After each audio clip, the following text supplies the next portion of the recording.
ศูนย์พลังงานอาเซียนได้เผยแพร่บทศึกษาภายใต้หัวข้อแผนงานพัฒนาแขนงพลังงานสำหรับการปล่อยแก๊สเรือนแก้วสุทธิเป็นศูนย์อยู่แล้วเพื่อสนับสนุนความมุ่งมั่นในการบรรลุเป้าหมายการปล่อยแก๊สเรือนแก้วสุทธิให้เป็นศูนย์ภายในปี 2050 ที่ได้ระบุไว้ในแผนงานแห่งชาติการประกอบส่วนแก้ไขปัญหาการเปลี่ยนแปลงดินฟ้าอากาศ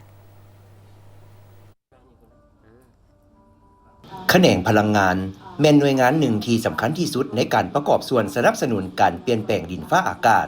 บทศึกษาเกี่ยวกับการปล่อยแก๊สเรือนแก้วสุทธิเป็นศูนย์ของลาวฉบับดังกล่าวได้ศึกษาสำรวจแนวทางที่เป็นไปได้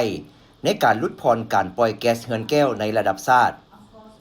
ผ่านการนำใช้เทคโนโลยีด้วยวิธีการต่างๆรวมทั้งพลังงานทดแทนและเทคโนโลยีคาร์บอนต่ำที่กำลังเกิดขึ้นบทศึกษานี้ถือเป็นเอกสารระดับชาติฉบับทำอิฐของศูนย์พลังงานอาเซียน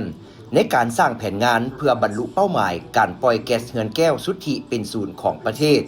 บทศึกษาท่าเอียงด้านพลังงานอาเซียนฉบับที่ 8 ซึ่งเป็นเอกสารสิ่งพิมพ์สำคัญของศูนย์พลังงานอาเซียนโดยจัดขึ้นพร้อมกับการเปิดตัวบทศึกษาอย่างเป็นทางการภายใต้การเป็นประธานอาเซียนของสาธารณรัฐประชาธิปไตยประชาชนลาวในปี 2024ท่านนางสันติสุขพิมพจันทร์หัวหน้าเจ้าหน้าที่อาวุโสพลังงานอาเซียนของสาธารณรัฐประชาธิปไตยประชาชนลาวได้กล่าวว่าการจัดงานครั้งนี้จัดขึ้นเพื่อแสดงถึงความมุ่งมั่นของสาธารณรัฐประชาธิปไตยประชาชนลาวในการนำพาภาคพื้นก้าวเข้าสู่ความยืนยงและปล่อยกักบอนต่ำในอนาคตบทบาทสำคัญของศูนย์พลังงานอาเซียนแนใส่ส่งเสริมการร่วมมือระดับภาคพื้นในแขนงพลังงานเคียงคู่กับข้อคิดริเริ่มในการปล่อยก๊าซคาร์บอนต่ำอื่นๆซึ่งมีความสำคัญในการบรรลุเป้าหมายด้านดินฟ้าอากาศและพลังงานของพวกเราผลการค้นพบจากบทศึกษา AEO 8 จะถูกนำมาเผยแพร่ผ่านงานกิจกรรมระดับชาติในทั่วประเทศสมาชิกอาเซียนเพื่อสนับสนุนให้มีการแบ่งปันความรู้และการสร้างความสามารถในทั่วภาคพื้นสำหรับสาธารณรัฐประชาธิปไตยประชาชนลาวซึ่งเป็นประเทศทำอิฐที่ร่วมมือกับ ACE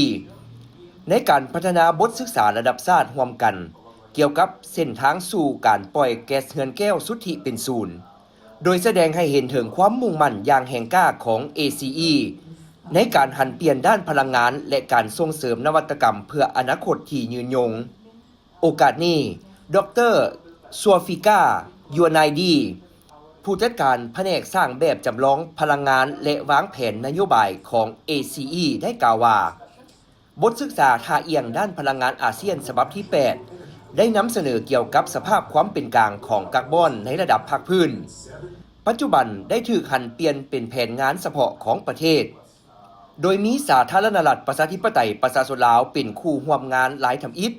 ผ่านบทศึกษา AEO และบทศึกษาการปล่อยแก๊สเรือนแก้วสุทธิเป็นศูนย์ระดับชาติ ACE มุ่งมั่นที่จะให้การสนับสนุนประเทศสมาชิกอาเซียน